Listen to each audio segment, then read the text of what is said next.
Hey everyone, today we're going to show you how to make some reusable sponges. If you're interested in videos like this, please be sure to like and subscribe to our channel because we have a lot more coming.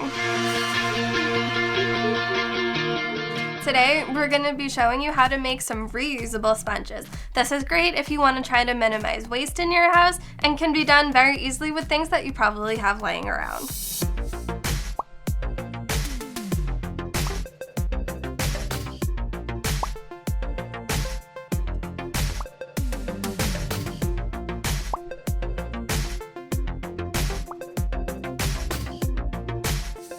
So in the end, you're going to layer all the materials on top of each other. So as you can see, I have my terry cloth, I have my absorbent, and then I have my lace. So I layered them on top of each other to make the shape of the sponge.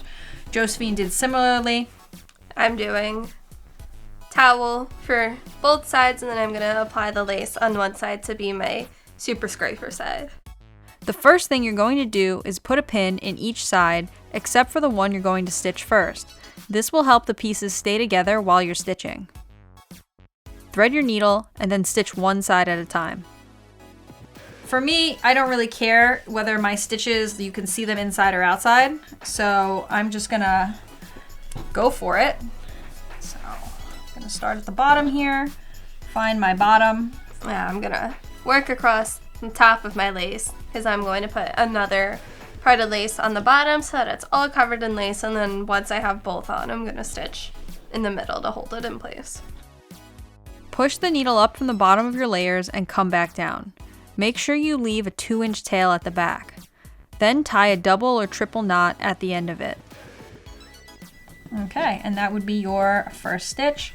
And then you could go on, and you're going to want to stitch 3 out of 4 sides of your sponge, because what you do afterwards is put stuffing inside of it. So let's get to it.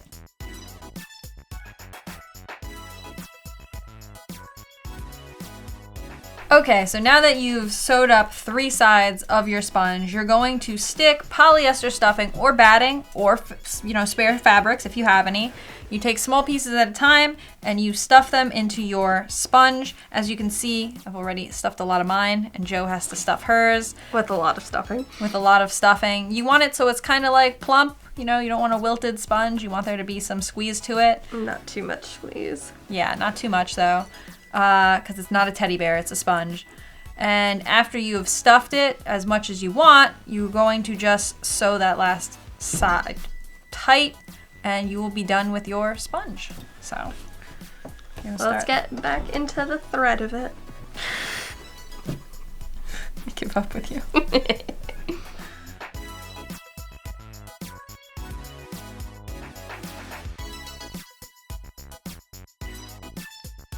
So let's take a look. We finished stitching the 4th side after putting stuffing or batting inside our sponges, so now we have pretty good ones. Josephine's nice, plump, really cute sponges. Is 2 times the size of mine.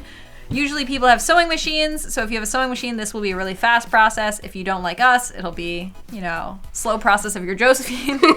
Very slow process of your Josephine, but yeah, you get to put your own little charm on your uneven stitches. I think so. And also this type of thing can be used to make, I already started like a scrubbing pad. I could put my hand in it for the shower.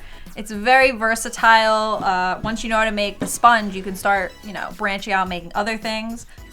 If you guys decide that you're gonna make your own reusable sponges, please tell us what they look like and how many you make, and if you make them gigantic like me. So thank you so much for watching this video. If you enjoyed it, and if you're looking to see more how-tos from us, please be sure to like and subscribe to our channel. Thank you!